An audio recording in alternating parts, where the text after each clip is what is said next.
Fucking love it, boys. 3 man.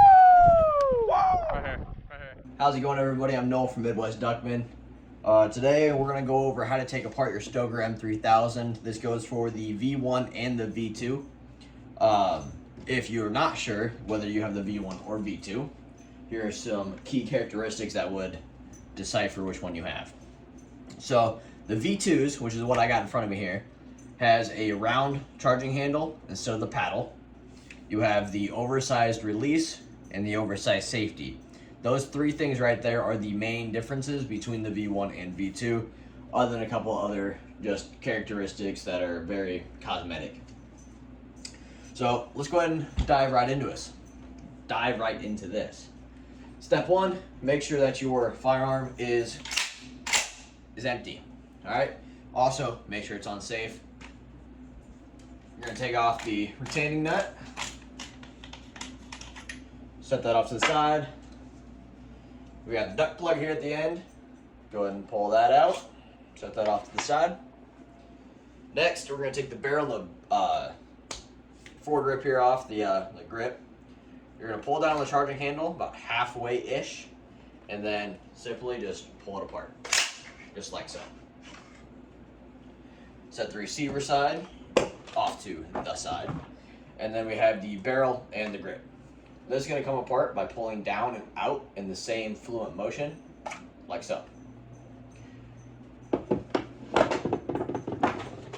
Back to the receiver. We're going to now take out the charging handle. For this, the manual says to use a pair of pliers, but I just choose to use a screwdriver. That's just my preference. And to do that, I stick my screwdriver. What do you do this? Got a little piece on the end of it. There you go. I stick it in about right here, and I just pry it back,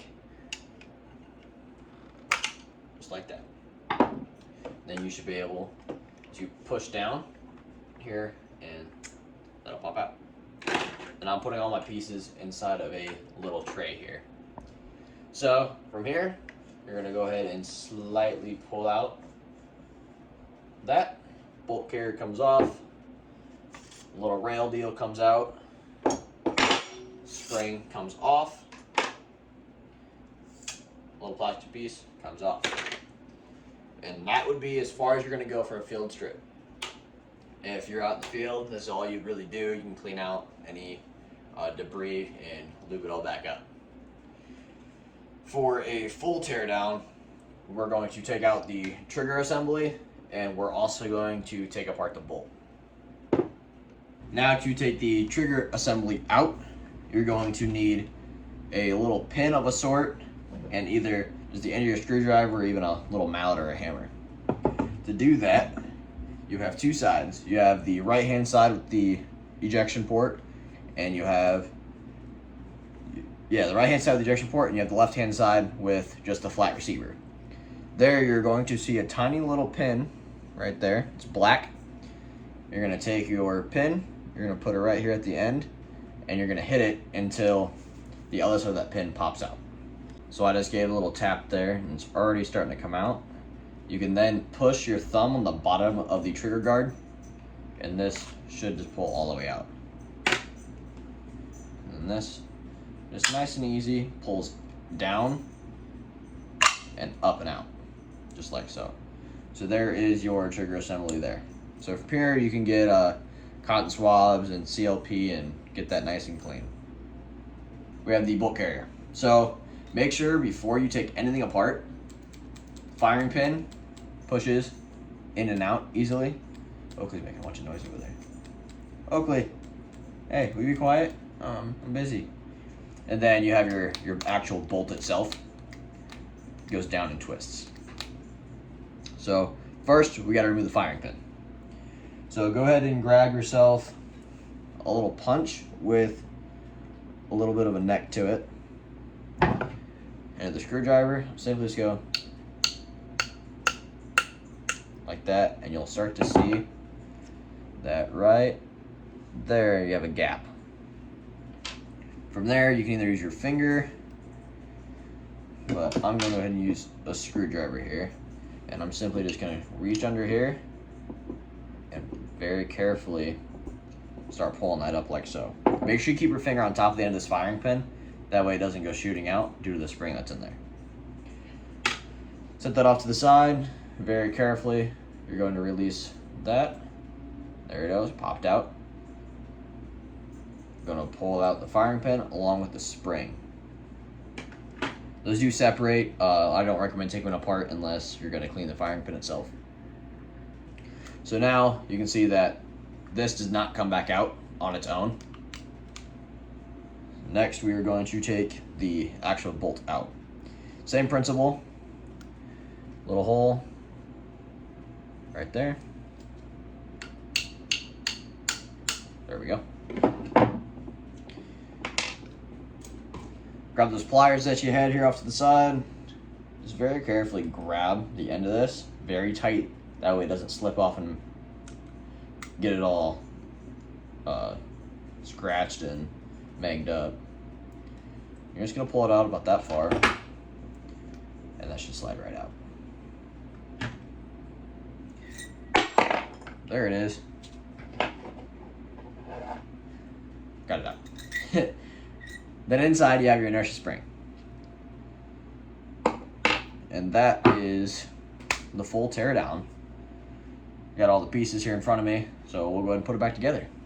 So we still have the pin inside of here. You're gonna grab your inertia spring. Doesn't matter which way this goes back in. Drop it inside the hole there. You have your bolt. The notch here is going to go down, just like so. You're then going to push this pin in, if you can with your thumb. If not, I'll just give it a little, there we go. Let me give it a little pressure with my thumb. There we go. I felt it snap in. So there's what it should look like. Now you should not be able to pull this out. If you can pull this out, then you have done it incorrectly. Go ahead and pull that out, make sure the notch is facing down, and reinsert the pin. We're now going to put the firing pin and the spring back in. Hold it down like so. Firing pin goes into the hole. Push that down, cover that with your finger. You're gonna put your retainment pin, back inside of the hole, just like so. Push down with my thumb. Then I'm gonna use the metal end of my screwdriver here and just give it a couple taps. See, you got that all the way in there. You should not be able to see any gap in there. So I got just a little bit of left, so there we go. I've got that fully inserted. So now, firing pin should be just like how it was before. You can push it in and out without it going anywhere. And you cannot pull your bolt out. And when you push down on your bolt, it should go down, twist, and return to the extended position. We're going to go ahead and put the trigger assembly back in.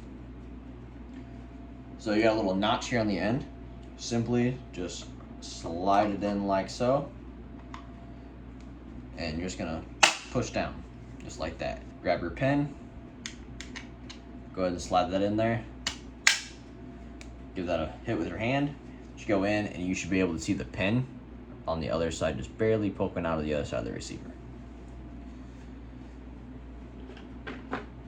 Go ahead and take your plastic piece here, nubs down, flat side up, just like so. You're gonna grab a spring. Spring's on. Grab your slide. That's gonna go down. And it's gonna go right inside the grooves here, just like that. And you're gonna hold it like that until you can grab your bolt here. You're gonna set it inside of the little groove. And you're gonna slide that into position. Grab a charging handle. Make sure you have it orientated the right way. Give that a little hit with your hand, like that. It should not come back out now. So you should be able to let go. Everything should be nice and firm, not slide out, fall out, or wiggle. At this time, you can put in a duck plug if you'd like. You can also wait till the very end. set the receiver down. I'm gonna grab my barrel and my grip, same way it came off, just opposite. Just like so. It should not fall off at this point. Grab the receiver. You're gonna pull down just a little on your charging handle, and this whole thing should just be able to slide together nice and easy. Give it a little bit of wiggle, just like that. Now your grip has a little lip, so push that down as you push it together. There should be no daylight in between the grip and the receiver. I prefer to set the stock on the ground or on a table and give it a nice firm pressure and hold it there, and then put on my retaining nut. So we still got a little bit to go. Push it down. This nut doesn't have to be crazy tight, so you don't gotta go Hulk strength on it. Just go until it stops clicking. And once you get to this point, it's time for a functions test. So let's go ahead and lock it to the rear, release, take it off of safe. There we go. Pull the trigger, lock it back, hit the release, pull the trigger once more, and go ahead and cycle it all the way back to the naturally closed position.